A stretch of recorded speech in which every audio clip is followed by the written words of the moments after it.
오늘은 참된 교회가 해야 할 일 두 번째 시간으로 하나님의 통치를 드러내라 라는 제목으로 우리 하나님 말씀 함께 나누도록 하겠습니다. 사랑하는 성도님들, 지난 주일에 우리는 거듭난 하나님 나라의 백성들의 이 모임인 공동체인 이 교회가 세상 속에서 성을 쌓는 정착민으로서의 삶을 사는 것이 아니라 이 땅에서 영원한 하나님 나라를 향해 나아가는 이 나그네로서 이 하나님의 통치를 받는 이 삶을 살아야 한다라는 것을 우리가 지난 주일에 같이 살펴보았습니다. 자, 그렇다면 성도님들, 이 하나님의 통치를 받는다, 하나님의 통치를 받는 삶, 이것은 구체적으로 무엇을 말하는 거였죠? 어떤 삶이 하나님의 통치를 받는 거예요? 성령의 지배를 받는 거, 그렇죠?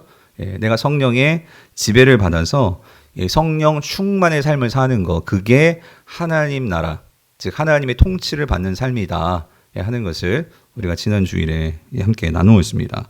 그래서 성도님들, 우리가 이 육체의 정욕을 이기는 거, 그게 우리가 이 땅에서 이 정착민으로서의 삶을 살지 않는 거죠. 그래서 우리가 이 성령의 지배를 받아서 성령의 인도를 받아서 하나님의 이 말씀을 따라 그렇게 살아가도록 성령은 우리를 인도해 주시고, 그래서 우리가 성령의 인도를 따라 이 진리의 말씀을 순종하며 살아갈 때 우리 안에는 이 참된 자유의 기쁨, 그리고 평강, 그리고 하나님이 주시는 이 자유함, 이것들이 우리 안에 충만이 되는 것을 우리가 살펴보았습니다. 그래서 로마서 14장 7절을 보면 이런 말씀이 있어요. 같이 읽어볼게요. 시작. 하나님의 나라는 먹는 것과 마시는 것이 아니요 오직 성령 안에 있는 의와 평강과 희락이라. 성경에서 말하는 이 하나님의 나라는, 그럴 때 이 하나님의 나라는 하나님의 통치가 임하는 곳을 말해요. 그래서 여러분, 하나님의 통치가 이 땅에서 처음으로 임하는 곳이 어디겠어요? 나입니다. 우리 속에, 나의 삶에 하나님 통치가 임하죠. 그래서 하나님의 통치는 이 먹는 것과 마시는 것이 아니요, 이 말은 그러니까 이 하나님의 통치라는 것은 우리의 육체의 정욕을 위해서 있는 것이 아니라는 거예요. 그럼 뭘 위해서 있어요? 하나님의 통치가 임할 때, 즉 우리는 그 성령의 인도와 지도 안에서, 자, 우리는 뭘 누리게 된다는 거예요? 의와, 하나님과의 친밀한 관계와 평강과 내 삶의 평안함, 그리고 희락, 뭐죠? 기쁨이 우리에게 주어진다라는 말씀이죠. 그러니까 이게 성령의 인도하심이 우리를 끌고 가는 방향이라는 거예요. 그리고 이렇게 우리가 성령의 인도하심을 받아서 우리가 살아갈 때 우리 안에 성령 안에 있는 의와 평강과 이 기쁨이 충만하게 될 때 우리는요, 뭘 보게 되냐면요, 하나님의 꿈을 보게 됩니다. 즉 하나님의 이 뜻, 하나님의 비전을 보게 되고 그것을 내가 품게 된다는 거예요. 그런데 여러분 그거 아세요? 내가 하나님의 꿈과 하나님의 비전을 품게 되면 하나님께서 우리에게 주시는 게 있어요. 그게 뭘까요? 능력을 주십니다. 그래서 여러분 로마서 15장 13절을 보면, 자, 이것도 같이 읽어볼게요. 시작. 소망의 하나님이 모든 기쁨과 평강을 믿음 안에서 너희에게 충만하게 하사, 자, 뭐로? 성령의 능력으로 말씀하시잖아요. 성령의 능력으로 소망이 넘치게 하시기를 원하노라. 그러니까 우리가 성령의 인도함을 받아서 하나님의 뜻과 하나님의 비전과 꿈을 내가 보고 품게 되면 하나님은 그 일을 할 수 있도록 우리에게 뭘 주신다? 능력을 주신다는 거예요. 여러분, 이 능력 꼭 갖게 되기를 축원합니다. 그래서 우리가 이렇게 능력을 받고 그렇게 살잖아요. 그러면 우리의 삶이 어떻게 되어지느냐? 변화됩니다. 그래서 어떤 변화? 예수를 닮아가도록, 우리가 예수를 닮아가도록 성령이 우리를 변화시킨다는 거예요. 그래서 성경은 그것을 뭐라고 표현하면 우리 안에 성령의 열매가 생긴다라고 그렇게 말씀을 합니다. 그래서 갈라디아서 5장 22절 23절을 보세요.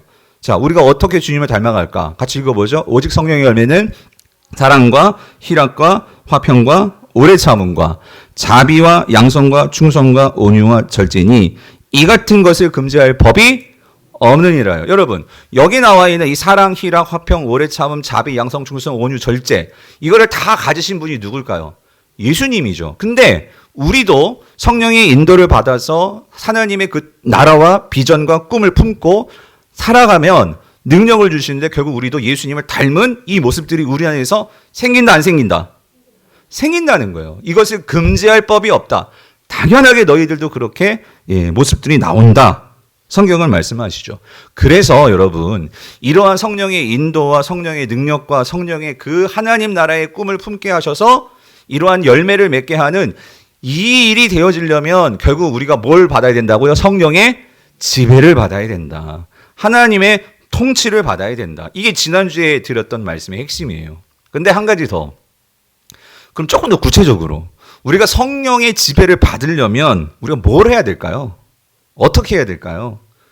그래서 베드로가 말하는, 여러분 이 말씀은 꼭 베드로전서 우리가 강의 끝나기 전까지 이거 꼭 암송하셨으면 좋겠는데, 베드로전서 1장 22절이에요. 22절. 자, 같이 한번 읽어볼게요. 시작. 너희가 진리를 모함으로 순종함으로 너희 영혼을 어떻게 된다? 깨끗하게 하여예요. 그러니까 여러분, 진리가 뭐예요? 하나님의 말씀이죠. 우리가 성령의 지배를 받으려면 여러분, 하나님의 말씀인 이 진리를 우리가 뭐 해야 된다? 순종해야 된다, 그 소리예요. 우리가 그렇게 순종할 때에 너희 영혼이 어떻게 된대요? 깨끗하게 된다, 그 소리예요. 근데 여러분, 지난 주일에 말씀드렸죠. 우리 영혼이 깨끗할 때 우리가 보는 게 있어요. 보이는 게 있어요. 뭐가 보일까요? 하나님이 보입니다. 하나님이. 여러분, 우리가 하나님의 통치와 지배를 못 받는 것은 하나님이 보이지 않기 때문이에요. 당연히 하나님이 보이게 되면 우리는 하나님을 두려워하고 하나님께 모든 다스림과 모든 것을 맡길 수 있게 되겠죠. 그래서 마태복음 5장 8절, 마음이 청결한 자는 누구를 볼 것이며? 하나님을 볼 것이며. 그래서 여러분, 우리가 이 진리의 말씀을 따라 순종하는 삶을 살아보세요. 하나님이 보인다고요. 그래서 이렇게 하나님을 보이게 될 때, 즉 우리가 말씀을 따라 순종하며 그 하나님을 보게 될 때 우리는 삶에서 뭐 하게 될까요? 기도하게 됩니다. 그래서 여러분, 이 말씀과 기도는 같이 가는데, 여러분들이 하나님의 통치를 받기 위해서는 당연히 말씀이 있어야 되고, 말씀을 통해서 우리가 뭘 얻게 돼요? 하나님이 누구신지를 알고, 하나님 어떤 분이를 알고, 그래서 우리가 하나님을 어떻게 따라갈지를 알고. 그래서 여러분, 말씀을 읽고 듣고 묵상하고 여러분들이 그것을 암송하고, 여러분 이걸 해야 된다는 소리예요. 이게 없으면 진리를 순종하지 않게 되고, 이게 없으면 하나님의 통치를 받기가 어렵다는 거예요. 그래서 그 말씀을 붙들고 우리가 기도로 순종함으로 나아갈 때 우리가 하나님의 통치를 받게 되면, 여러분 이런 거예요. 내 몸은 약하고 내 삶은 다 망했고 내 삶은 힘들어도 그것이 나를 통치하면 나를 끌고 가게 된다는 거죠. 그 엊그제 금요 성령 집회를 마치고 이제 목양실 올라와 있는데, 우리 한 집사님, 우리 김선아 집사님이라고 계시거든요. 그 집사님이 그날 그 말씀을 듣고 받은 은혜를 저에게 문자로 이렇게 보내주셨는데, 참 제가 많은 또 격려와 또 힘을, 저 또한 참 감사하는 일이 있었어요. 김선아 집사님은 예전에 우리 새세명 취재 때도 간증을 하신 분인데, 이분이요, 위가 움직이지를 않아요. 여러분 그거 아세요? 여러분 위가 움직이지 않으면 어떨 것 같아요? 그러니까 먹어도 소화를 못 시키는 거예요. 그러니까 이분은 먹는 게 고통인 거예요.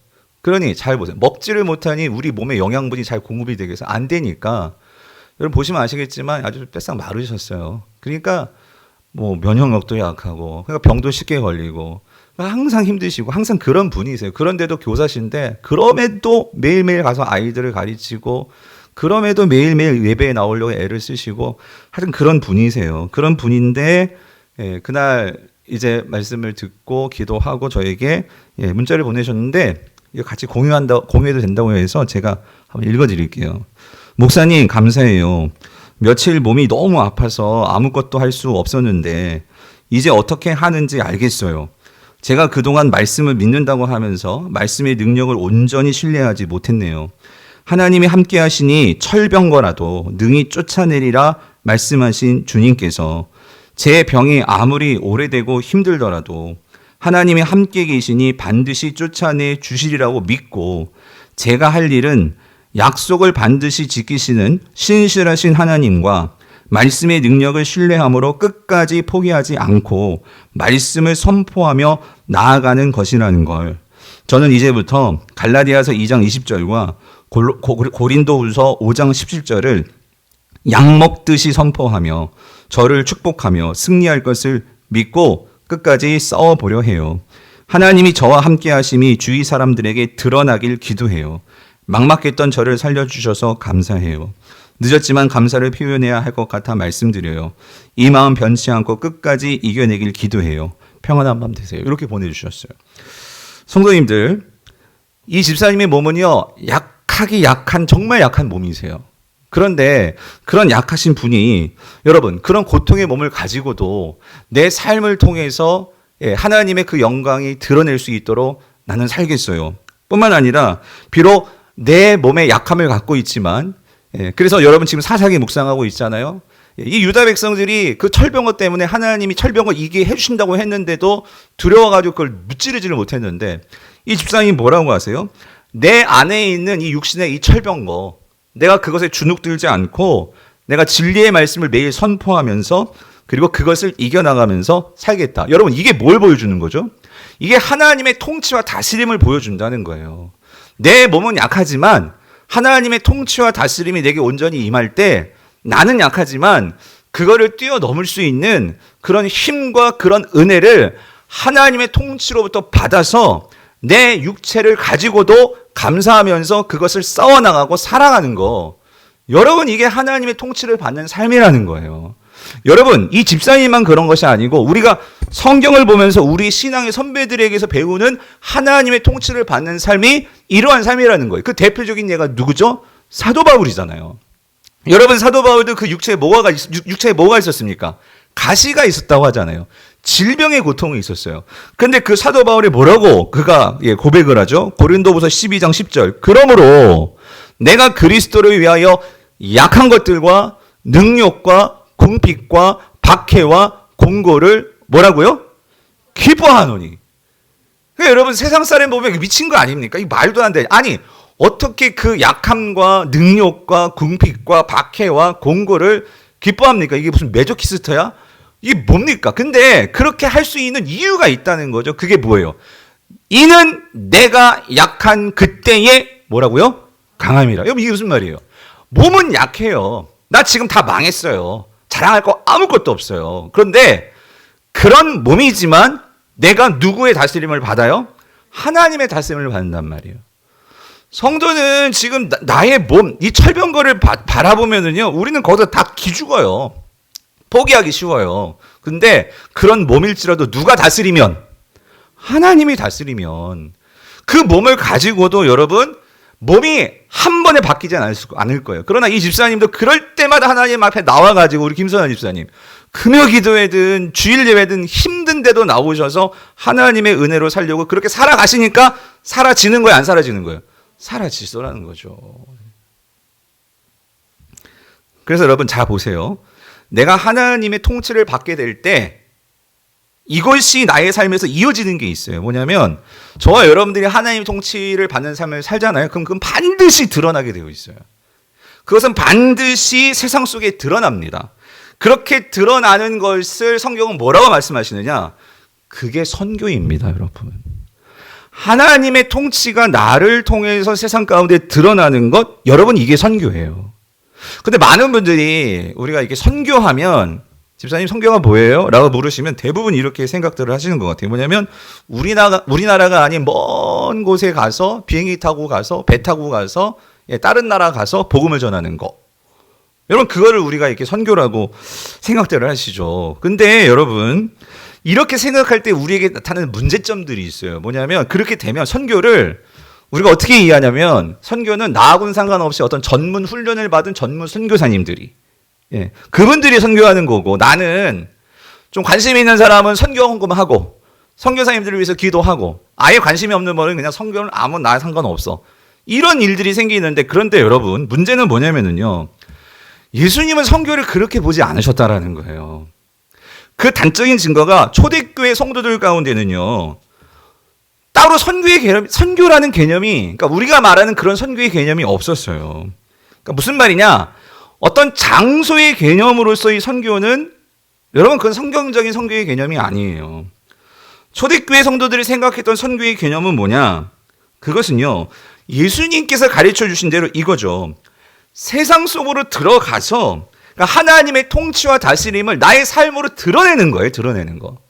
어느 곳에 있든지, 내가 어느 곳에 보내지든지, 그곳에서 모든 성도는 선교사가 돼야 되는 거예요. 하나님의 통치를 드러내는 삶을 살아야 된다는 거죠. 다시 말하면 여러분, 우리의 소속은 어디예요? 하나님 나라입니다. 아멘이십니까? 우리의 소속이 하나님 나라이기 때문에 저와 여러분의 삶은 이 세상에서요, 무슨 사명이 있냐면 하나님 나라가 진짜 있다라는 것을 드러내고 보여주는 삶을 살아야 하는 자들이 누구예요? 저와 여러분들이에요. 아멘이십니까? 왜죠? 우리는 궁극적으로 이제 어디에 들어갈 사람들입니까? 어디에서 살 사람들입니까? 하나님 나라에서 살도록 이미 여러분의 자리가 마련된 자들이에요. 할렐루야.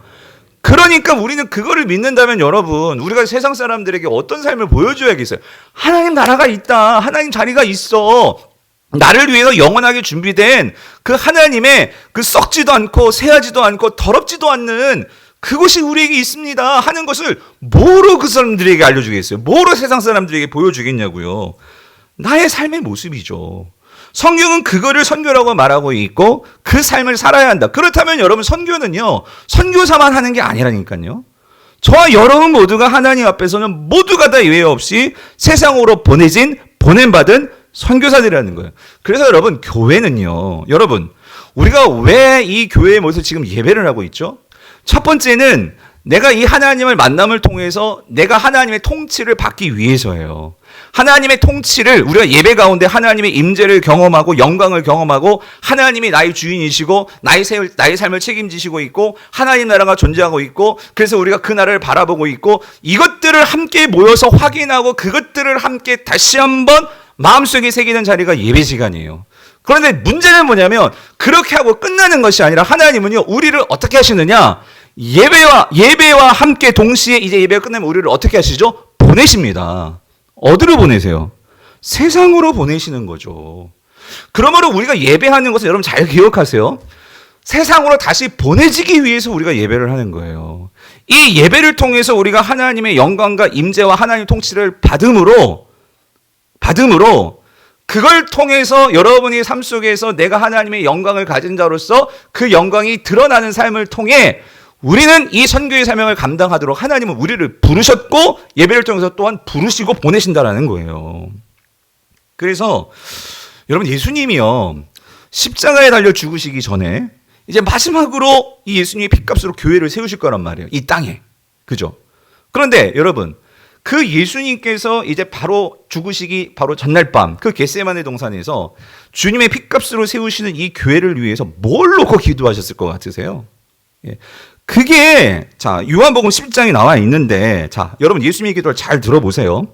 그렇게 땀방울이 핏방울이 될 정도로 간절히 기도했던 예수님이 결국 교회를 위해서 기도하십니다. 근데 교회를 위해서 무엇을 위해서 기도하셨을까?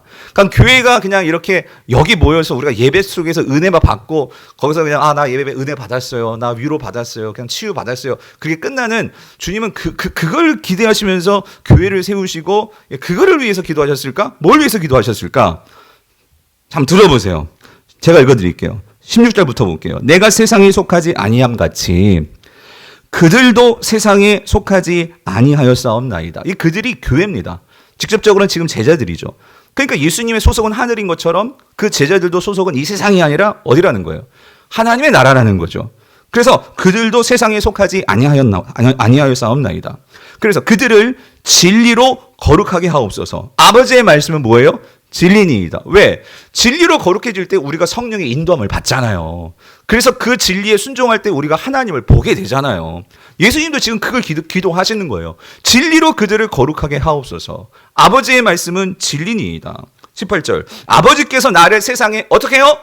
보내신 것 같이. 하나님께서 예수님을 어디로 보내셨어요? 세상으로 보내셨잖아요. 그죠? 그런데 여기 보세요. 나도, 예수님도 누구를? 그들이 누구예요? 교회잖아요. 교회를 어디다 보낸다고? 세상에 보낸다고. 여러분, 가만 잘 한번 생각해 보세요. 여러분이 일주일 동안 어디에 머무는 시간이 가장 많습니까? 교회입니까? 어디예요? 세상이에요, 세상. 성도들은 결국 그렇게 보면 우리는요, 세상에 나가기 위해서 교회에 모이는 거예요. 예. 하나님께서 우리를 세상으로 보내시기 위해서 이 세상에서 살다가 모여서 내가 누구인지, 내가 무엇을 위해 살아야 될지, 내가 하나님의 통치를 받는다는 것이 무엇일지, 이거를 알고 그것을 깨닫고 우리가 다시 세상으로 나가야 되는데, 주님도 말씀하시잖아요. 아버지가 나를 세상에 보내신 것 같이 나도 그들을 세상에 보내었고, 그 19절. 또 그들을 위하여 내가 나를 거룩하게 하오니 이는 그들도 진리로 어떻게 해요? 거룩함을 얻게 하려면 합니다. 여러분, 왜 우리가 진리로 거룩해져야 될까요? 교회 안에 들어오기 위해서? 그것도 있지만 그건 이미 성령님께서 우리를 거룩하게 만들어 주셨어요. 여기서 우리가 매일매일 교회 안에 새롭게 거룩해져야 되는 것은 뭘 위해서요? 여러분의 직장으로 들어가기 위해서, 여러분이 장사하는 그 가게로 들어가기 위해서, 여러분이 매일 친구들 만나는 그 학교로 들어가기 위해서. 그래서 우리는 진리로 거룩해져야 한다, 그 소리예요. 제 말이 아니잖아요. 지금 예수님 그 말씀 하시잖아요, 여러분. 그래서 20절 보세요. 20절. 내가 비옵는 것은, 그렇게 간절히 기도하는 것은 이 사람들만 위함이 아니요. 이 사람들은 누구예요? 지금 예수님 주변에 있는 이 12 제자들, 그 제자들만 위함이 아니요. 또 그들의 말로 말미암아 나를 누구? 믿는 사람들. 이게 누구예요? 저와 여러분들이잖아요. 사도들이 전해준 이 말씀을 받아서 믿는 사람들이 누구예요? 저와 여러분들이잖아요. 그러니까 이 모든 말씀이 지금 저와 여러분들에 해당된다, 그 말씀이잖아요. 그래서 21절. 아버지요, 아버지께서 내 안에, 내가 아버지 안에 있는 것 같이 그들도 다 하나가 되어서 우리 안에 있게 하사. 여러분 여기 중요해요. 여기 잘 보세요. 잘 보세요. 세상으로 아버지께서 나를 보내신 것을 믿게 하옵소서. 자, 그러니까 세상으로, 이거 예수님 믿지 않는 사람들이죠. 세상으로 아버지께서 나를 보내신 것을. 그러니까 무슨 말이냐? 아버지께서 나를 보내셨다? 즉 하나님 나라가 분명히 있고 그 하나님 나라를 위해서 이 땅에 오신 분이 누구셨어요? 예수님이잖아요. 그죠? 그러니까 다시 말하면 하나님 나라가 분명히 있다는 것을 믿게 하옵소서, 그 얘기예요. 그러면 질문. 그러면 세상으로 아버지께서 나를 보내신 것을 믿게 하는 것은 누구입니까? 예수님입니까? 교회입니까? 이거 일부도 잘 대답을 못 하시더라고요, 여러분. 여러분, 지금 저와 여러분들을 믿도록, 그러니까 하나님께서 자, 먼저 아들을 보내셨잖아요. 그렇죠. 그래서 이 맨 처음 제자들을 믿게 하기 위해서 하늘에서 하나님께서 예수님을 세상에 보냈잖아요. 그렇죠. 근데 지금은 이제 이 제자들과 앞으로 그들을 믿음을 통해서 이제 교회가 되는, 예수님이 그들을 어디로 보내요? 세상으로 보내잖아요. 그럼 이제 그 세상이 그 하나님 나라가 있고 하나님과 예수 그리스도를 믿게 될 거 아니에요. 그럼 누가 여기 세상으로 아버지께서 나를 보내신 것을 믿게 하옵소서, 이 일을 누가 하냐고요? 이 일을 예수님이 해요? 예수님 하늘에 계시잖아. 그럼 누가 해요? 우리가 해야 되는 거지. 저와 여러분들이 그 일을 해야 한다는 거예요, 여러분. 아멘이십니까? 성도들은 그냥 교회에 앉아만 있는 게 아니고, 여러분, 우리가 지금 예배 드리는 목적은요, 이제 내일부터 세상에서 내가 이 일을 하려고 지금 우리가 지금 여기 앉아 있는 거예요. 아멘이십니까? 제 말씀이 아니잖아. 제가 말하는 게 아니라 지금 예수님 말씀하시잖아요, 여러분. 사랑 성도님들, 우리가 이거 하는 거예요. 이거 하기 위해서 저와 여러분 모두가 다 사명자라는 거예요. 그렇기 때문에 여러분이 잘 기억하세요. 왜 우리가 교회 안에서 서로를 사랑해야 되고, 서로를 존대해야 되고, 서로를 인정해줘야 되고, 깎아내리면 안 되고, 하나님은 여러분 한 사람 한 사람을 소중하게 여겨서 이 하나님 나라의 영광을 여러분들을 통해서 보이시려고 하나님은 그렇게 작정하시고 계획하시고, 그래서 예수 그리스도를 십자가에 달려 죽게 하시고, 그렇게 이 세상 가운데서 여러분들 구원하신 건데, 하나님은 그렇게 모든 한 사람 한 사람을 그렇게 소중하게 여기시는데, 성도들이 서로를 막 헐뜯고 미워하고 깎아내리고 막 정죄하고, 여러분 그건 결국 누구를 모독하는 거예요? 하나님을 모독하는 거예요. 예? 하나님의 그 마음을 여러분, 우리가 그 하나님의 마음을 상처내는 거예요. 하나님은 모두에게 기대를 가지시고, 왜? 우리 모두는 각자의 가정이 있고 직장이 있고 우리에게 맡겨주신 그 사명들이 다 다르단 말이에요. 그 일은 그 사람만이 할 수 있어요. 그래서 교회에 모였을 때에는 어떻게 해야 돼요? 서로를 더 격려해주고 등 두드려주고 힘내라고 하고, 그런 다음에 세상으로 보내야 되는 거지. 교회에 왔는데도 막 째려보고 왜 왔어 그러고, 그러니 직분은 맡았으니까 교회는 와야 되겠고, 이게 얼마나 지옥 같아요. 여러분, 이게 얼마나 불쌍한 교회 생활이에요. 그래서 오늘 사도 바울이 말하는 거예요. 사도 베드로가 말하는 거예요. 바울이 너무 익숙하니까 베드로가 말하는 거예요. 12절 보세요. 12절. 뭐라고 말씀하시냐면 너희가 이방인 중에서 행실을 어떻게 가져요? 선하게 가져 너희를 악행한다고 비방하는 자들로 하여금 너희 선한 일을 보고 오시는 날에 하나님께 영광을 돌리게 하려 함이라 라고 말씀하고 있는 거예요. 뭐냐면 결국 세상은 교회를 통해서 뭐를 보게 될까요? 하나님의 영광을 보고 하나님을 보게 된단 말이에요. 그래서 여러분 여기서요, 이 이방인은 그 헬라인을 말하는 게 아니라 여기서 이방인은요, 예수님을 믿지 않는 자들, 그러니까 즉 세상을 말하는 거예요.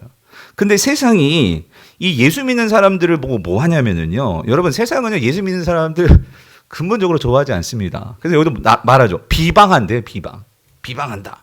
예. 왜 그러냐면 이유는 하나예요. 다르기 때문에. 그러니까 사는 방식이 달라. 예. 그러니까 사는 방식이 같으면 비방당하지 않습니다. 세상 사람들에게. 근데 우리가 사는 방식이 세상 사람들과 다르니까 세상 사람들은 우리의 방식에 대해서 비방하는 거예요. 자, 그런데 지금 로마 시대잖아요. 로마 사회에서 이 교회를 향해서, 그러니까 이 베드로 당시 이 세상이 교회를, 그러니까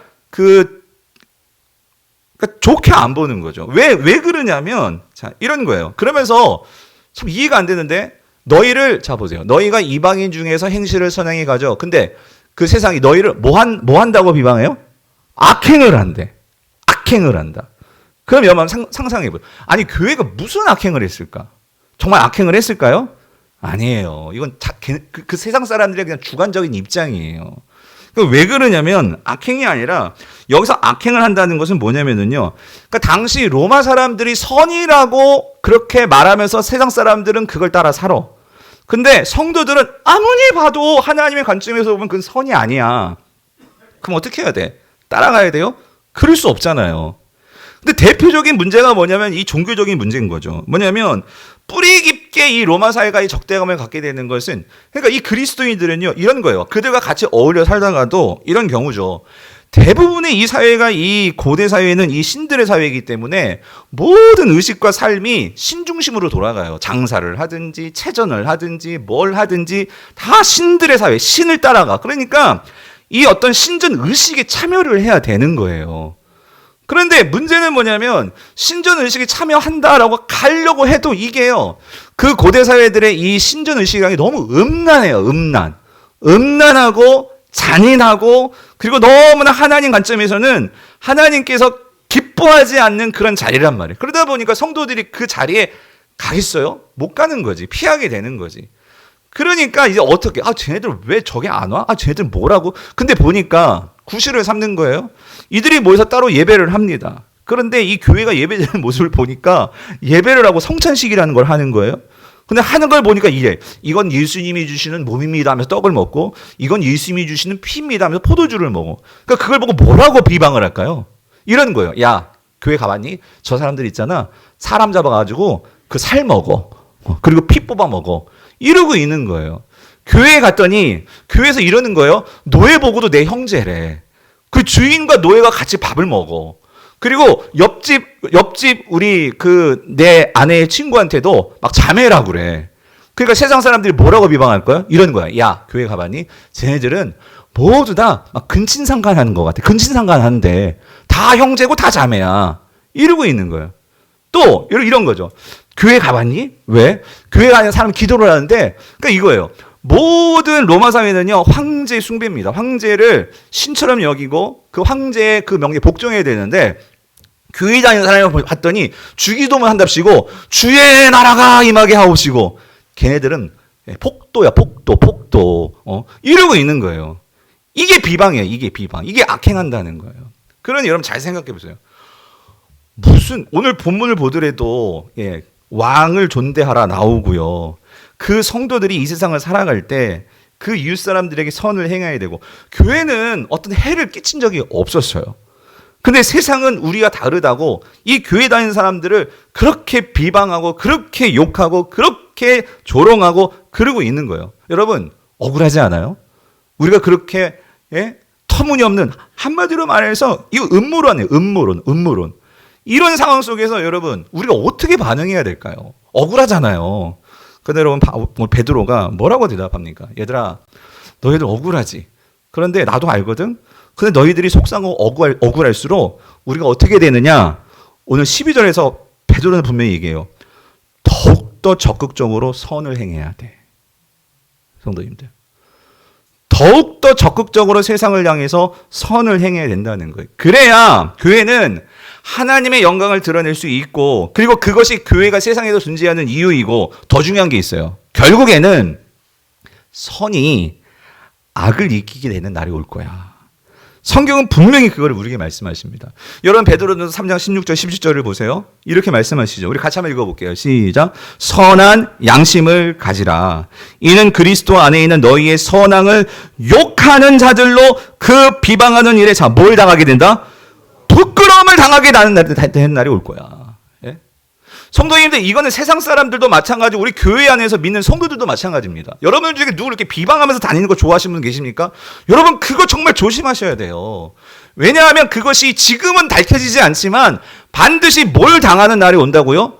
부끄러움을 당하게 되는 날이 온다라는 거예요. 성도는 적어도 그거는 삼키세요.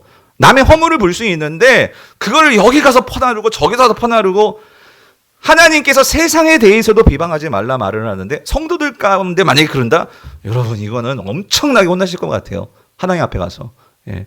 근데 중요한 것은 반드시 우리가 그러니까 악으로 대항하는 것이 아니라 왜 선으로 우리가 그것을 끝까지 선을 지켜야 되느냐? 반드시 부끄러움을 당하는 날이 온다. 그래서 17절. 선을 행함으로 고난받는 것이 하나님의 뜻일진데 악을 행함으로 고난받는 것보다 나으리라 라고 말씀하십니다. 우리 권사님 아멘 하셨는데 솔직히 좀 어려운 일은 해요. 뭐가 어렵냐면, 근데 이게 이해가 안 되는 거예요. 선을 행함으로 고난받는 것이 하나님의 뜻이다. 고난받는 것이 하나님의 뜻이다. 그래서 사실 이게 이해하기 어려운 부분이 있죠. 아니 왜 교회 다니면 맨날 고난당해야 돼? 왜 아버지 하나님 왜 내가 참아야 됩니까? 왜 내가 무슨 잘못이 있다고 그거를 내가 하나님이 이겨내야 됩니까? 근데 여러분 중요한 이유가 있어요. 하나님께서 왜 선을 행함으로 고난받는 것이 하나님의 뜻이라고 말씀하시는 것일까? 베드로가 그 이유를 말씀해 줍니다. 우리 베드로전서 2장 20절 21절. 여러분 꼭 이걸 마음속에 새기고, 여러분 만약에 지금 막 억울한 일 당하고 막 힘들고 그런 분 계십니까? 막 그냥 갚아주고 싶고 그냥 있으세요? 20절 20절 같이 읽어볼게요. 시작. 죄가 있어 매를 맞고 참으면 무슨 칭찬이 있으리요? 그러나 선을 행함으로 고난을 참고 참으면 이는 하나님 앞에 뭐라고요?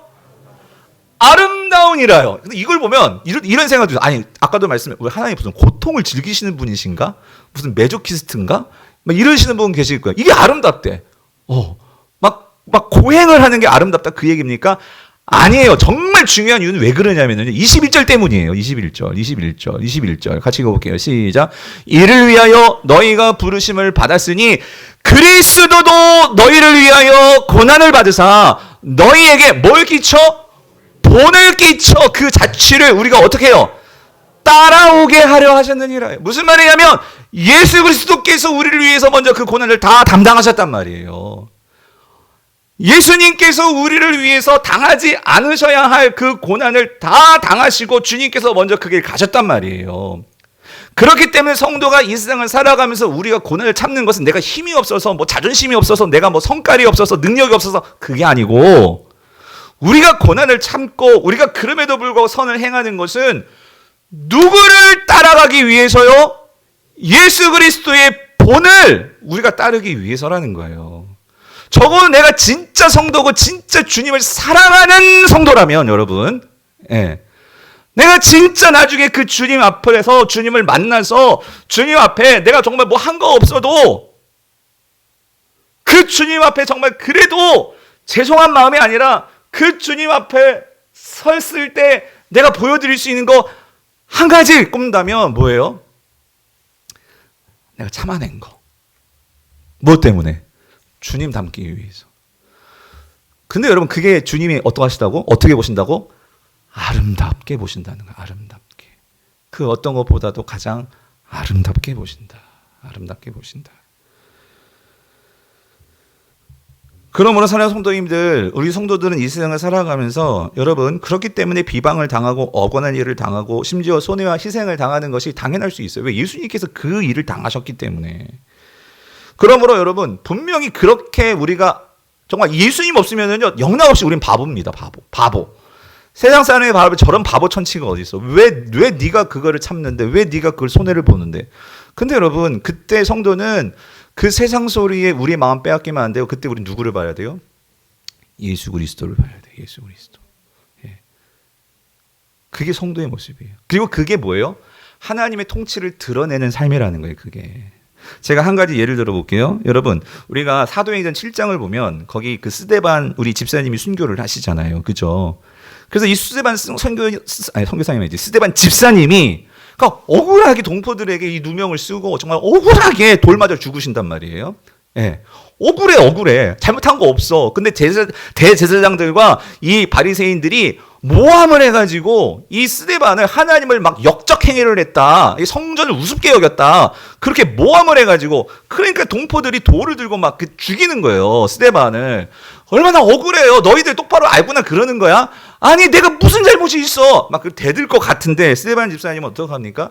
대항하지 않고 싸우지 않고 욕하지 않고 그냥 돌 맞아 죽으시는 거예요. 근데 여러분 바보죠. 바보입니다. 이런 바보가 어딨어. 근데 이렇게 바보스러운 행동을 하는 이유가 있었죠. 이유가 뭐예요? 그 돌을 맞는 가운데 여러분 보이는 게 있었어요. 하늘을 향해 눈을 들어 누구를 봤죠? 보좌에 계신 예수 그리스도를 봤어요. 근데 그 보좌에 계신 예수 그리스도가 다른 성경 아무리 찾아봐도 예수님은 항상 보좌 우편에 앉아 계세요. 그런데 그 예수 그리스도를 바라보면서 그 예수 그리스도를 사랑함으로 담고자 그 스데반 선교사님이 그 상황 속에서도 그것을 참고 선행을 행하시면서 그렇게 있는 예수 그리스도를 향하여서 눈을 마주치니까 예수 그리스도가 어떻게 하시냐? 그 보좌에서 벌떡 일어나셔서 그 스데반을 정말 사랑의 눈빛으로 보고 계시는 거예요. 보고 계시는 거죠. 네가 진짜 나를 사랑하고 네가 진짜 나를 따르는 너는 정말 아름다운 성도구나. 이거를 이 스데반 선교사님 봤단 말이에요. 여러분, 우리가 그렇잖아요. 우리가 정말 그 예수 그리스도를 바라보고 그 예수 그리스도가 저와 여러분을 막 기뻐하시는 그 모습을 보면 여러분 참을 수 있을 것 같아요? 없을 것 같아요? 참을 수 있지 않을까요? 예? 나를 진짜 인정해 주시는 여러분 회사의 막 회장님이 다른 사람들은 막 욕하는데 회장은 나를 인정해 줘. 예? 회장은 너는 정말인 거 내가 알아. 하면 다른 사람 뭐라 해도 아니 회장님 인정해 주시는데 안 그런가?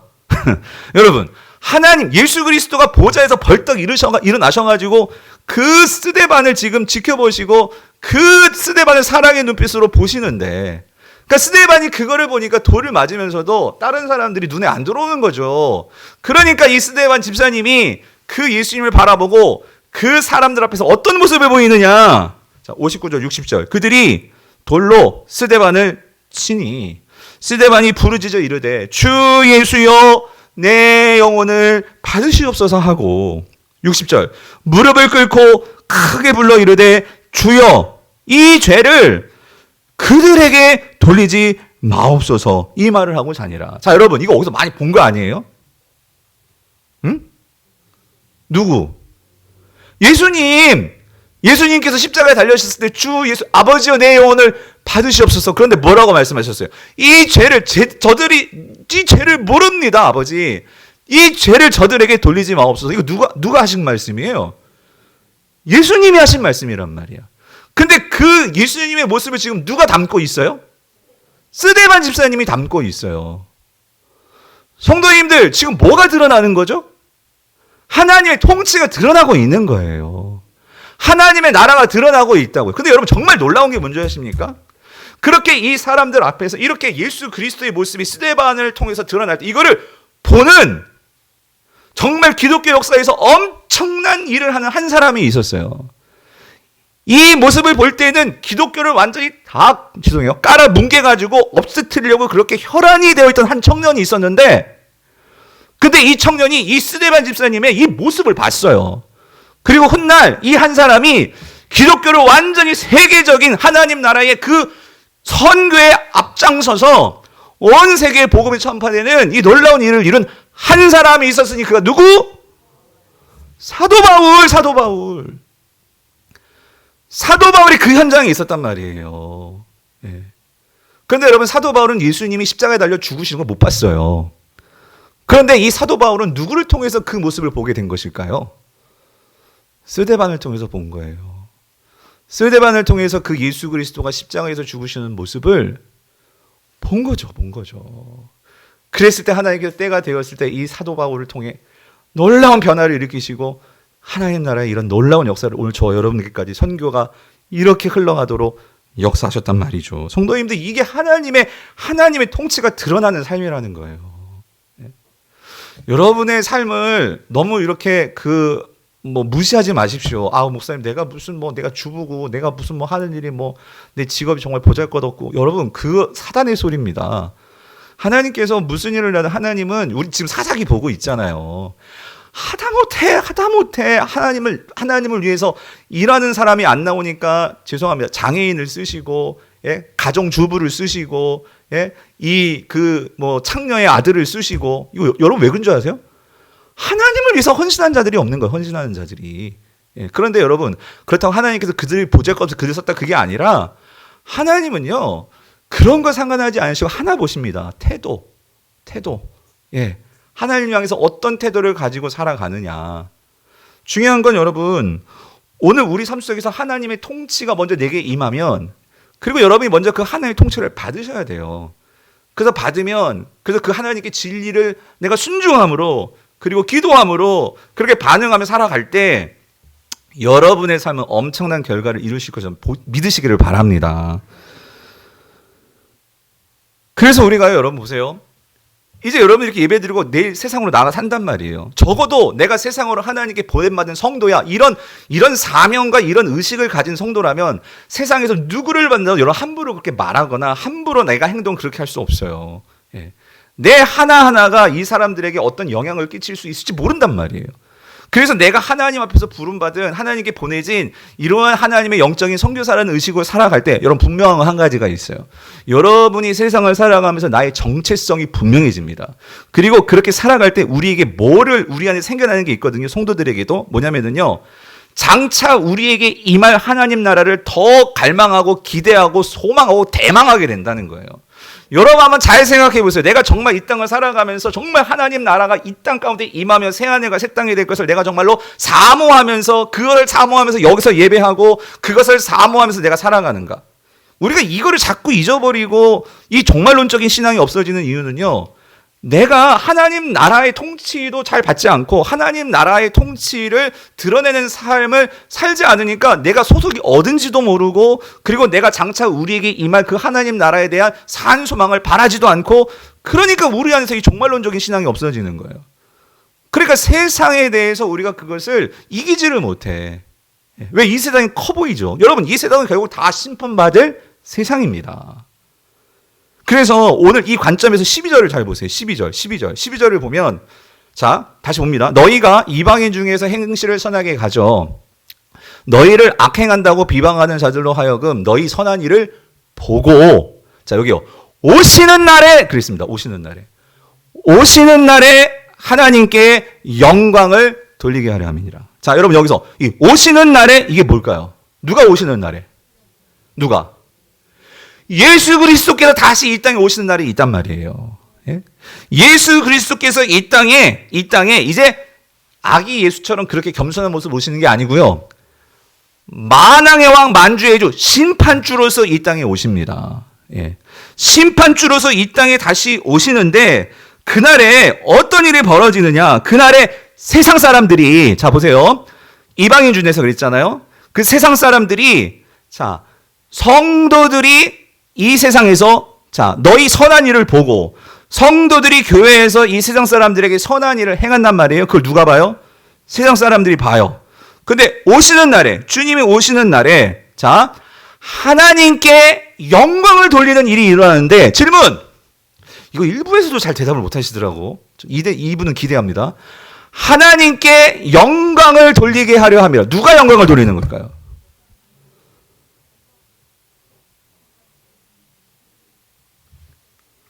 교회입니까? 세상 사람들입니까? 자, 교회입니다. 손 들어보세요. 교회. 틀려도 괜찮아요. 어때? 예, 교회입니다. 그러면 세상 사람들이다 손 들어보세요. 안 드신 분은 뭐예요? 다시 안 들지 말고. 잘 아리까리 하세요? 세상 사람들입니다. 예. 세상 사람들이 하나님께 영광을 돌린다는 거예요. 근데 이 말이 무슨 말이냐? 저는 이게요, 맨 처음에 되게 충격적이었어요. 우리는 보통 하나님께 영광을 돌리면 누가 하나님께 영광을 돌려요? 교회가 영광 돌리는 거 아니에요? 성도들이 하나님께 영광 돌리는 거 아니에요? 근데 이 세상 사람들이, 근데 여러분 지금까지 설교를 쭉 들어오셨잖아요. 이 세상 사람들이 교회를 두고 엄청나게 욕했어요. 비방하고 막 그랬어요. 무슨 하나님 나라가 있어. 무슨 예수가 무슨 만유해주 웃기지 말라고 그래. 근데 진짜 그 예수 그리스도가 만유해주로 나타나신 거예요. 그러니 그날에 이 세상이 정말 그때는 몰라서 왜 교회가 그렇게 핍박을 받으면서도 왜 선한 일을 하고 왜 그랬을까? 근데 보니까 이거였구나. 누가 진짜 계셨어? 예수 그리스도가 계셨고 정말 그 하나님 나라가 진짜 있었던 거예요. 그러니까 그걸 보고 이 세상 사람들이 너희들이 정말 선한 일을 한 게 그거였구나. 정말 하나님이 계셨던 거구나. 그래서 선한 일을 한 거구나. 이거를 가지고 세상 사람들이 그때 교회를 향해서 칭찬하고 그때 교회 향해서 너희들이 진짜였구나 하고 말한다 이거 소리예요. 아멘이십니까? 성도님들, 우리 교회 가요. 우리 교회가 때가 되면 추석 때는 여러분들 우리가 그 나눔 상자 하잖아요. 그리고 뭐 우리가 과일도 쌍문 삼동에 갖다 주고 지금 반찬 나눔 사역도 하고 이거 하잖아요. 가는 어떤 성도들은 목사님 그거 한다고 무슨 그렇게 자꾸 재정 퍼주면 그렇다고 쌍문 삼동 사람들이 교회에 나옵니까? 그거 갖고 차라리 더 분명한 전도를 하든지 뭘 하든지 이렇게 말씀하시는데 여러분 오늘 보면 다시 한번 잘 띄워주세요. 제가 왜 하냐면 여러분 이겁니다. 성경에서 말하는 전도는요, 여러분, 뭐가 정말 하나님 앞에서 교회가 해야 할 일은 뭐냐면은요, 이거예요. 그들이 교회 나오는지 안 나오는지 이건 하나님이 하실 일이고, 우리는 뭐 하는 거예요? 선한 일을 하는 거예요. 아멘이십니까? 우리는 그걸 통해서 하나님께 그들이 영광, 교회가 이런 일 하네? 교회가 이런 일도 하는군요. 그걸 통해서 우리는 더 이런 사역들을 해 나아갈 때, 세상은 마지막 날에 결국 누구를 칭찬할까요? 저와 여러분들을 칭찬한다는 거예요, 여러분. 지금은 알아주는지 그건 중요하지 않아요. 그래서 우리가 어떻게든지 이 선행을 하려고 이 교회가 그렇게 우리가 애를 쓰는 거고 지금까지 여러분들이 그 일을 잘 따라와 주신 거예요. 앞으로도 우리가 이 일을 계속 잘했으면 좋겠습니다. 아멘이십니까? 반찬 사업도 하고 우리가 할 수 있는 일이 있다면 이 동에서 우리가 섬길 수 있는 일이 있다면 우리가 쌍문 삼정에 있으니까 그 일을 하는 거죠. 제가 쌍문 삼정에서 국회의원 나오겠어요? 구의원 나오겠어요? 뭐 나오겠어요? 하나님께서 오시는 날에 선한 일을 보고 세상 사람들이 하나님께 뭘 돌리게 된다고요? 영광을 돌리게 된다. 영광을 돌리게 된다. 그런데 여러분 이게요. 예수님도 아주 비슷한 말씀을 하셨어요. 예수님께서 마태복음 25장에서요. 그 마지막 날에 심판을 하시잖아요. 양과 염소로 가르시잖아요. 그죠? 근데 양과 염소로 가르시는데 자, 이렇습니다. 그러니까 우리는 뭔가 구체적으로 우리가 전도지 두고 나와가지고 막 전도를 하고 교회를 데리고 와야 그거를 칭찬하고 그거를 주님께서 기뻐하실 것 같은데 그런데 아까 우리가 베드로도 마지막 날에 세상 사람들이 우리가 전도지 그거가 아니라 선한 일을 한 거를 하나님께 증언한다 그랬잖아요. 근데 예수님도 뭐라고 말씀하시냐면 자, 25장 34절부터 보세요. 그때에 임금이 그 오른편에 있는 자들에게 이르시되 내 아버지께서 복받을 자들이여 나와 창세로부터 너희를 위하여 예비된 나라를 상속받으라. 그러니까 이건 구원받는 자들입니다. 근데 이들이 왜 구원받고 주님께 칭찬을 듣느냐? 보세요. 내가 줄일 때에 너희가 먹을 것을 주었고 목마를 때에 마시게 하였고 나그네 되었을 때에 영접하였고 헐벗었을 때에 옷을 입혔고 병들었을 때에 돌보았고 옥에 갇혔을 때에 와서 보았느니라. 이에 의인들이 대답하여 이르되 주여 우리가 어느 때에 주께서 줄이신 것을 보고 음식을 대접하였으며 목마르신 것을 보고 마시게 하였나이까. 이게 무슨 말이냐면 여러분 이거예요. 우리는 세상에서 뭔가 예수님 이름 걸고 하면 그 예수님 일 했다고 생각하는 거예요. 교회에 와서 뭔가 우리가 막 이렇게 예배 드리고 찬송하고 그리고 해야 뭔가가 하나님을 위해서 한 일이라고 생각하는 거예요. 근데 여기서 지금 주님께 칭찬을 듣고 주님의 그러한 그 구원에 하나님 나라를 유업을 하는 사람들을 보면은요, 이거예요. 그냥 삶에서 한 거예요. 이게 주님의 일인지 아닌지 상관없이 내가 그냥 그곳에 있으니까 나는 선행한 거예요. 내가 있으니까 어려운 사람들 내가 도운 거예요. 그렇죠? 이게 이해가 안 되는 거. 나 그때 주님을 위해서 한 게 아닌데. 38절. 어느 때에 나그나 되신 것을 보고 영접하였으며 헐벗으신 것을 보고 옷 입혔나이까? 어느 때에 병드신 것이나 옥에 갇히신 것을 보고 가서 배웠나이까? 하리니 40절. 임금이 대답하여 이르되 내가 진실로 진실로 너에게 이르노니 너희가 뭐래요? 여기 내 형제 중에 지극히 작은 자 하나에게 한 것이 곧 뭐예요? 내게 한 것이니라. 성도님들 상당히 우리가 이 말씀을 잊어버려요. 뭐냐면 우리는요, 교회 일 따로, 하나님 일 따로, 세상 일 따로 이렇게 생각을 해요. 근데 예수님은 그렇게 생각하지 않으신다는 거예요. 그 전제가 있어요. 뭐죠? 우리는 모두 다 세상에 뭐해진 자들이라고요?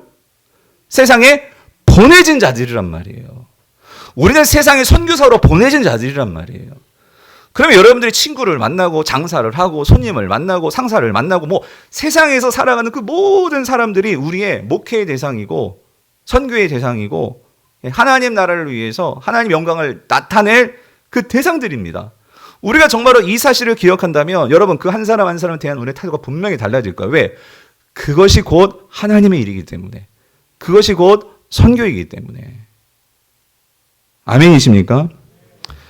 그래서 여러분 한 가지 이런 관점에서 우리가 조금 한 가지 조금 생각을 바꿀 게 있어요. 우리 아까 선교도 그렇지만 전도의 개념을 좀 바꿀 필요가 있어요.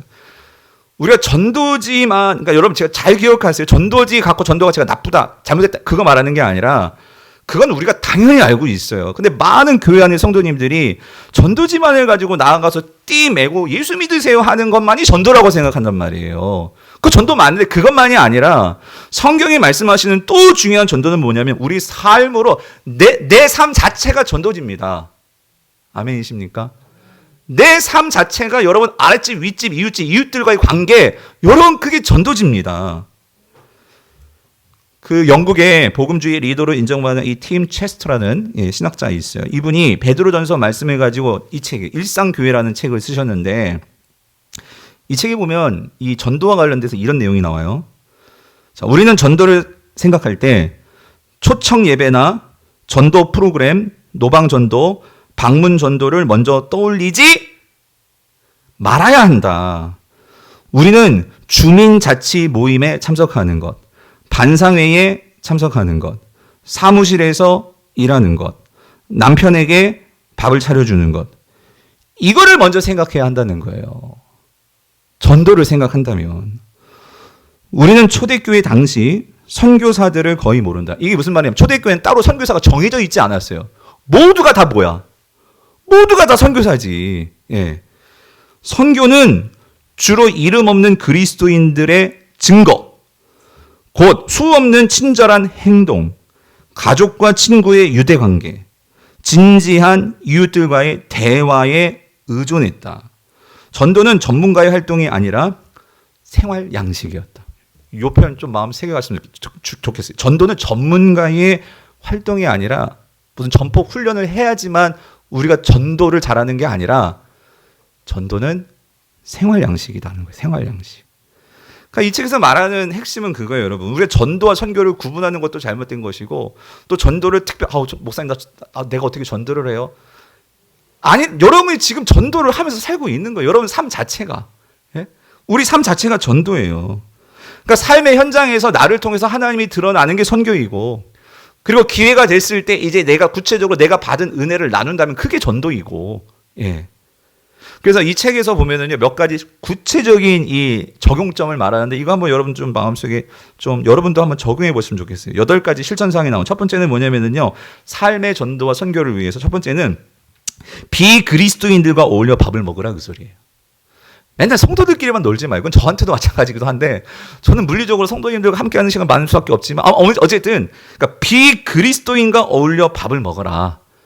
그러니까 점심을 먹으러 혼자 가지 말고 동료와 함께 가고 또 가족 식사에 가능하면 이웃들을 초대 한번 더 해보고, 예, 그렇게 해보라는 거예요. 그렇게.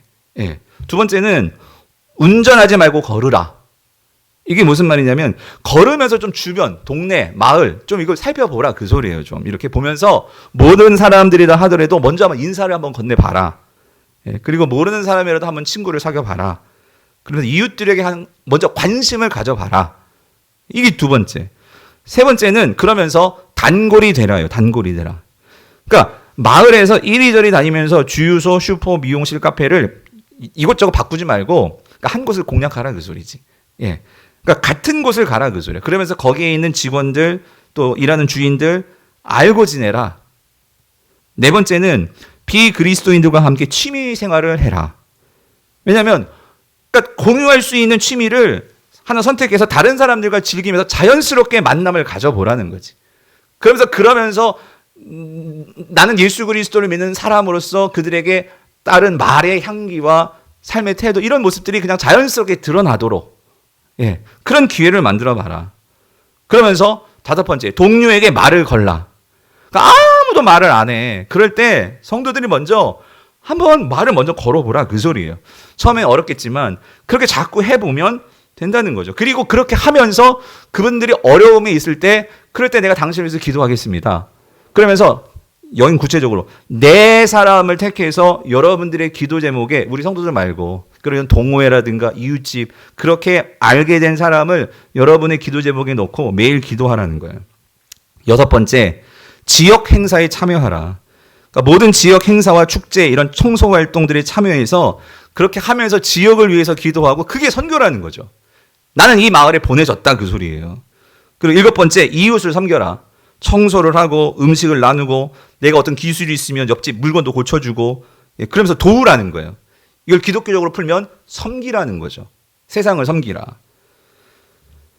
마지막이 제일 중요한데 여덟 번째, 이 모든 것을 우리가 이걸 하는 목적이 뭡니까?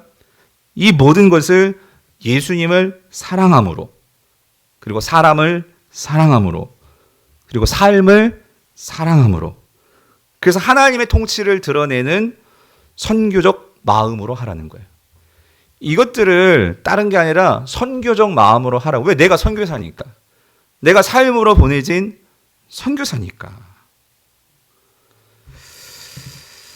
그래서 성도님들 오늘 본문에서 베드로가 오늘 본문에서 말한 핵심이 그거예요. 뭐냐면 너희들이 이렇게 비방을 받아도 선을 행하라. 이거는요. 그러니까 세상 사람들과는 근본적인 구별된 모습을 보여주는 거예요. 여러분 세상은요. 모든 게 나의 재미, 나의 어떤 이익, 나의 권리, 나의 성취 모든 것이 다 거기에 집중이에요. 근데 성도는 나에게 관심이 아니라 하나님과 이웃에 대해서 그 관심을 가지고 여러분들이 직장으로 들어가고 학교로 들어가고 삶으로 들어가는 거예요. 그것부터가 달라요. 그것부터 차이가 있다라는 거예요. 온통 세상은 경쟁적이고 온통 세상은 사람들을 깔아 뭉개가지고 모욕하고 뒤처지게 만들어서 나를 돋보여야 돼. 내가 이겨야 돼. 내가 살아남아야 돼.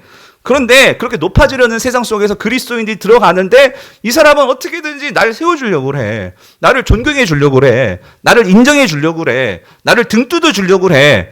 그럼 세상 사람들이 이상하게 보는 거죠. 근데 그것 자체가 뭐예요? 이것 자체가 세상 사람들과 다른 그 모습을 통해서 하나님 나라를 보여준다는 거예요. 여러분 더도 말고 들도 말고 우리나라 정치판에 보면 되는 거예요.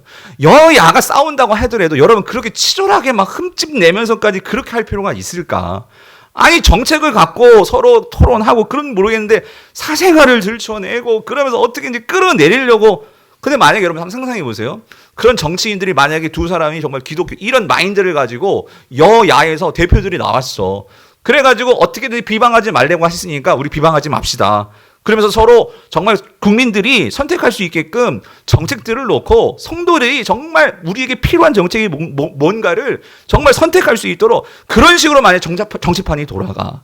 회사에서 서로 막 밀고 땡기고 끌어내 이게 아니라 성도들이 이제 그 안에서 서로 위해주고 이런 문화가 들어와. 그러면 여러분 세상이 어떻게 될까요? 달라지지 않겠어요? 하나님이 꿈꾸는 게 그런 세상이라는 거예요. 하나님께서 성도들이 그렇게 한 사람 한 사람이 그렇게 들어가서 하나님께서 그런 역사를 내가 꿈꾸고 들어가면 하나님께서 능력을 주신대요. 쫄지 말고. 근데 목사님 사회생활을 안 해봐서 그래요. 그래 저 안 해봤어요. 근데 베드로는 해봤을까? 글쎄 모르겠어요. 근데 베드로는 우리에게 분명히 뭐라고 말씀하시냐면 오늘 보면 15절 16절 이렇게 말씀하십니다. 곧 선행으로 어리석은 사람들의 무식한 말을 뭐 한다고요? 막으신다는 거예요. 하나님이. 예? 목사님 안 돼요. 세상에서 그렇게 살아남을 수가 없어요. 여러분 성경은 무식한 말이래요. 예.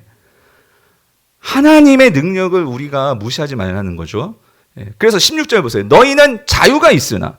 맞아요. 여러분이 선택하는 건 자유예요. 내일도 그냥 세상 들어가서 내 중심대로 내가 내 마음대로 살 수 있어요. 자유가 있죠. 하나님 주셨죠. 근데 여러분 분명히 기억하십시오. 그렇게 자유가 있으나 그 자유로 악을 가르는 데 쓰지 말고 오직 뭐같이? 하나님의 종같이 하라는 거예요. 여러분, 저와 여러분은 누구의 종입니까? 세상의 종입니까? 하나님의 종이잖아요. 그렇다면 우리가 누구의 말씀을 따라 살아야 되겠냐고요. 오늘 설교를 정리하면서 한 가지만 적용하고 여러분 설교를 마칠게요. 우리가 하나님의 통치를 드러내자고 했잖아요. 여러분 설교만 이렇게 듣고 끝나버리면 아무런 여러분에게 남는 게 없어요. 자, 여러분 주보 속에 있는 이 감사 미션 한번 꺼내보세요. 그래서 때마침 이게 너무 신기해. 이게 때마침 이게 짜고 친 게 아닙니다, 여러분. 설교를 하다 보니까 이게 들어왔어. 뭐냐면 이번 주 한 주간 여러분들이 하나님께 정말 감사할 것을 정말 생각해 보시고 그게 정말 감사하십니까? 그러면 그거를 흘려보내세요. 어떻게? 감사 미션 2번 보세요. 그래서 이웃에게 여러분들이 아주 작은 거라도 한번 감사를 표현해 보세요. 뭐 이런 거지. 아파트에 사시는 뭐 경비원, 우리 아저씨들이나 아니면은 여러분이 뭐 자주 가시는 뭐 어떤 가게나 아니면 요즘 택배들 많이 오시잖아요. 막 5층까지 뭐 높은 데가 막 그렇게 오시는 분들 세상 사람들 그거 하더만요. 간식 이렇게 챙겨놓고 이거 드시라고 뭐든지 표현을 해보셨으면 좋겠어요. 그 감사를 흘려보내는 거예요. 여러분 이렇게 만들 때 우리 교육자들은 그냥 기도하면서 여러분 이거 만들어 드립니다. 성도님들이 어떻게 쓰든지 이걸 통해서 하나님의 그런 은혜를 받을 수 있도록 해보신 분들은 그 은혜를 느끼실 거예요. 그래서 이거를 해보시고 또 한 가지 여러분들이 후기를 좀 남겨주셨으면 좋겠어요. 가능하신 분들은 우리 홈페이지도 괜찮고 어려우신 분들은 우리 교육자들에게 문자라도. 그러면 은혜는요 나누면 더 풍성해지고 또 나누면 우리 성도들이 배우게 돼요. 아 이렇게도 하는구나. 무슨 말인지 이해되세요? 그래서 감사 실천 미션을 이번 주 꼭 뭐든지 해보셨으면 좋겠고 또 한 가지 여러분 작년에는 우리가 19만의 기적을 못했어요. 코로나 때문에. 근데 올해는 19만의 기적을 합니다. 그래서 지금부터 수련들이 같이 기도하시면서 이웃에 정말 도움이 필요하신 분들 한번 찾아보세요. 만약에 없으면 교회에서 매칭을 시켜줄 수도 있겠지만 어쨌든 기도하시면서 수련들 교회에서 19만 원씩 또 드릴 거예요. 그럼 거기다가 여러분이 돈을 뭐 덧붙이셔도 좋고 아니면 그냥 그것만 가지고 하셔도 좋고 그래서 이웃들을 여러분들이 직접 이거는 찾아가셔서 같이 가서 그분들을 격려해드리고 그 19만 원의 기적 오늘 할 거예요. 그래서 바라기는 우리 교회가 그리고 또 진짜 감사한 것은 27일 날 11월 27일 날 참 우리 청소년부와 청년부에서 이 애들이 연탄 우리 나눠주겠다고 이 일을 한대요. 이 일을. 그러니까 이 일에도 얼마나 기특합니까? 그러면 우리 권사님 또 집사님 뭐 장로님들 요 대신 얘들 끝나고 짜장면 좀 사 먹을 수 있게끔 좀 후원 좀 해주세요. 후원 좀. 그래서 우리가 이런 서로 나누고 우리가 같이 이런 기쁨들이 정말 우리 안에서 좀 풍성하게 흘러가는 그래서 우리 교회가 적어도 우리 교회 사명이 여러분 선교적 교회가 되는 거잖아요. 모든 선교사들이 여러분들이시란 말이에요. 그런 교회 되어서 하나님이 기뻐하시는 우리 강북 우리 교회 될 수 있기를 주님의 이름으로 축원드립니다.